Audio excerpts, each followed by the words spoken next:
Have you ever walked out of an interview feeling confident, like you ticked every single box, only to be rejected without any real explanation? You had the skills, the experience, the availability, even the right location. Everything aligned and still no offer. The problem is, the reason they give you isn't always the truth. Let's talk about what's really going on behind the scenes. Sometimes you're not being rejected for what you lack. You're being rejected because you're out of budget, and they don't want to say that out loud.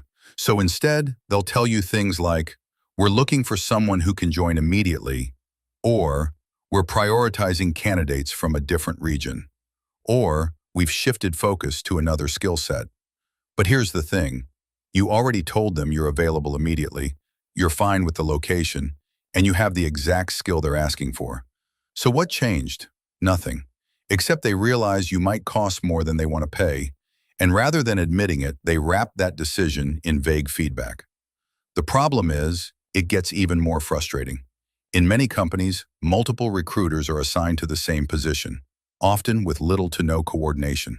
That means you could be speaking to several different people, repeating yourself, going through the same motions, and all while thinking things are moving forward. But in reality, they're just keeping the pipeline full, hoping someone similar to you shows up at a lower cost. It's not always about urgency or skill gaps. Sometimes it's just about shopping for a cheaper alternative. Meanwhile, your time is wasted and you're left wondering what went wrong. So, what can you do differently? First, eliminate all the easy excuses early in the process. Be upfront about your availability, location flexibility, and technical alignment. Second, let salary be the final topic, not the opening one. Focus on building value and interest before numbers come into play.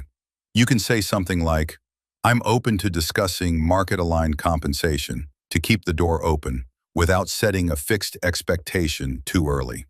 And finally, don't be afraid to respectfully probe.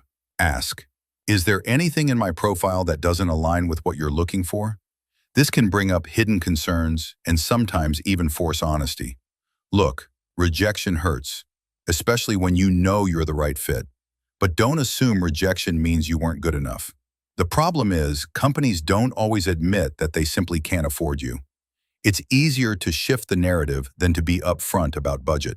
So next time you hear, "We've moved forward with another candidate," remember, it may not be about your capability at all. It might just be about cost. And that, in many ways, is actually a compliment. If this gave you clarity or helped shift your perspective, consider liking, sharing, or subscribing. We'll keep talking about the things no one else is willing to, because the problem is, someone has to.